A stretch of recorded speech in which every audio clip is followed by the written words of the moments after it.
us will head to the Department of Justice today to look at the memos and internal documents of Department of Justice that were removed from the website to understand why names of survivors were unmasked and why and who the Department of Justice is shielding as they have redacted files that include perpetrators and co-conspirators. And with that, we will stand for questions. Can you talk about if there was a conversation around Howard Lutnick, for example? I know Comer said he didn't want to disrupt the other 5 depositions that they have scheduled, but I don't know how even just trying to speak to Comer would disrupt the other 5. So I wonder if you could help us understand. With regards to this deposition With regards to any future deposition with Howard Lutnick or some of the others that you described. The committee is keeping an ongoing list of individuals we would like to subpoena. It's really important for folks to understand that in order for us to subpoena anybody, the majority has to consent. And so while we appreciate that there is bipartisan cooperation in this case, we have a whole list of individuals we would like to subpoena before the committee that they have not consented to. Of course, we would like to speak to Secretary Lutnick, and I personally believe that Mr. Lutnick needs to step down immediately. Ma'am, what is your message to survivors amid this sort of wall of silence that we've seen today from Ghislaine Maxwell? Our message to survivors is that we are here to bear witness, to fight for justice, and to fight for convictions. Yeah, I mean, we're standing with them. We have been in communication with those survivors that are really, there are a certain number of survivors that are really more involved than others, and they are standing for their fellow other survivors. They're out front. We are standing with them, and we are telling them that we're not going to back down, which is why we're very clear about the fact that, yes, this took place today, and basically Ghislaine was like, I'm not going to participate, but we're not going to stop. You know, there were those that thought we would stop when we were able to get the discharge petition done. There were those that thought we were going to stop when it didn't seem like we had the votes once we finally got that done. I mean, the House Speaker shut the House down so that we would not go there, right? And now that they have violated the law, because this is actually in law, we are not stopping. So I want people to understand that House Democrats, we are going to be on their asses. Like, that's just the reality. And what is your message to President Trump in that case? Same thing. We're going to be on his ass. I mean, you know, it is so, I don't really know where we are in this country. Why are we even having this conversation?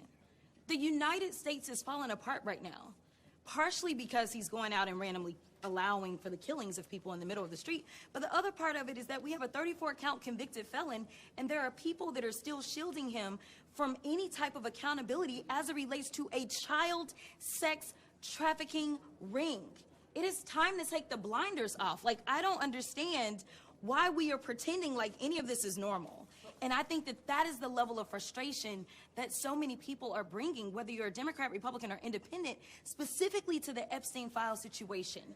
Because right now we know that they were willing to try to throw the Clintons in prison for not showing up, yet they won't even allow us to bring other people into committee who we know are mentioned in these files and mentioned so much more. When we went through the hearing as it relates to the Clintons, I said, listen, we know that Donald Trump's name is mentioned more. Bring him in too. Like, I'm not saying that this should be partisan. This should be whoever. I want to be clear about that. This, for the Democrats, this isn't partisanship. This is about right versus wrong. I just want to say, with respect to the survivors, I spoke with a survivor this morning. Many of them are on Capitol Hill today at the Judiciary Committee hearing. And what I said to her is, what we need is for members of Congress, Democrats and Republicans, to show just a tiny bit of the courage that the survivors have shown. If we can find it, if our Republican colleagues can find just a little bit of courage, when the survivors have demonstrated incredible courage throughout this ordeal, we can make progress and get the transparency they're asking for. Can I just ask, the Epstein files could possibly bring down a British Prime Minister. Why do you think that is happening there, but it's hardly politically hurting an American president? Well, I think it's important to note that right now the Congress is controlled by Donald Trump's allies. And our Speaker of this House preferred to keep the House of Representatives shut for more than 40 days so that we could not advance the Epstein Files Transparency Act. He is being actively shielded by members of his own party, whereas in other countries, including the UK, members of parliament are demanding accountability.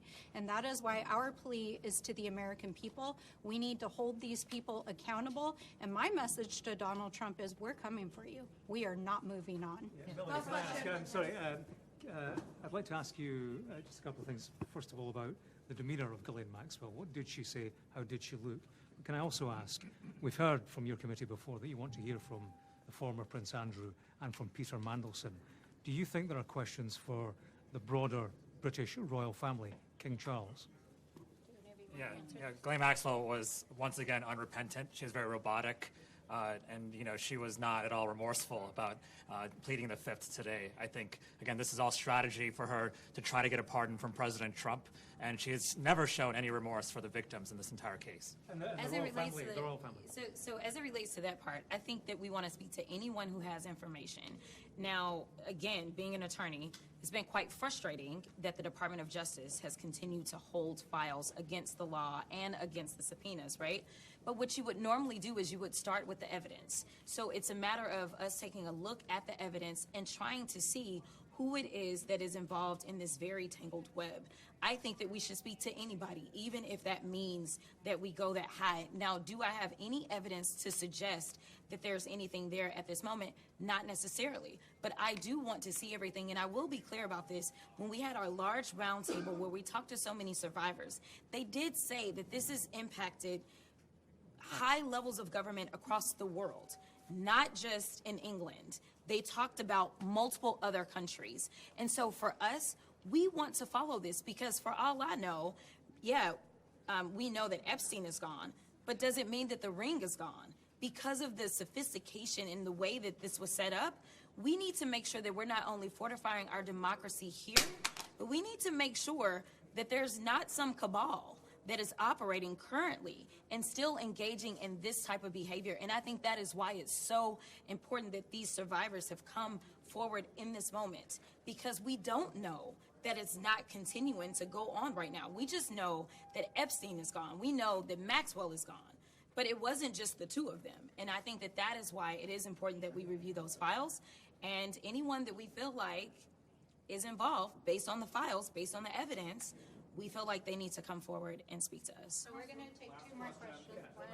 So Congressman Biggs came out and said that Maxwell's lawyer said that she had no indication that either President Trump or President Clinton were implicated in any wrongdoing. Wondering if you'd confirm that you heard that, but also how you evaluate that statement given some of the comments you're making about her clemency plea. And we'll take your question and then we'll answer and wrap up. I just wanted to ask what you all make of Congressman Comer's back and forth with the Clintons on closed-door tape deposition versus public testimony, and if you're worried that this might derail what's going on right now and lead Republicans back to pursuing contempt. Yeah, on the Clintons and Trump, she did say that she is happy to talk on the record to confirm that there was no wrongdoing on their part. I think that is part of her campaign, again, to get a pardon and get support from both parties. That's why she's mentioning Clinton, too, as well. But they were very explicit on saying she'd love to talk on the record to absolve the Clintons and Trump. I'd say about the back and forth part of things, Secretary Clinton made it clear. If you want to do this, let's do this out front and in the open, right? And it seems like they don't want that to happen, because what they want to do is they want to go behind closed doors and then come out with whatever spin that they want to put on it and have it be a he said, she said. I also do believe that this is yet another way of them trying to distract and hopefully trying to get Democrats to say, well, never mind, we don't want to talk about it if you're going to go after the Clintons. Again, for us, this is not about partisanship. This is right versus wrong. And frankly, we've not seen anything that would have made me believe that Secretary Clinton, of all people, should be coming in front of them in the first place. So this is about getting to the truth for us. And we understand that if there are names mentioned, that we should follow that evidence. But we do know that Comer is playing games, because if he really wanted to get to the bottom, you would start with the person that actually has the information, which would be Pam Bondi. Pam Bondi is the first person that should have came in front of our committee to answer questions about why it is that she violated our subpoena. Instead, he's ignoring her violation and then once we ended up with the Epstein Transparency Act, she has violated the law as it relates to that, and he still doesn't have anything to say. So I want people to be very clear-eyed. They are playing games right now, and again, this is all about shielding and distracting from the President of the United States, who is absolutely mentioned in those files. And frankly, we know that he had already been sued prior to him ever entering office, where there were allegations that he sexually molested a child. This is on the record. Now, granted, the case didn't go through and whatever, but we know that the allegations were there way before he even took office the first time. And I'll just wrap this very briefly and just say this. The Clintons are cooperating. There are no grounds whatsoever at this point for any kind of contempt motion. Their deposition is scheduled, as far as anyone knows, it will occur. I just want to say this. The fact that Andy Biggs walked out of that room and delivered the message that Ghislaine Maxwell wanted was exactly what she wanted to send to Donald Trump. Clearly, he was acting as her messenger, because we were told explicitly to not repeat things that were said in that room. It's very clear she's campaigning for clemency, and it's very clear that Mr. Biggs delivered the message to Donald Trump. Thank you.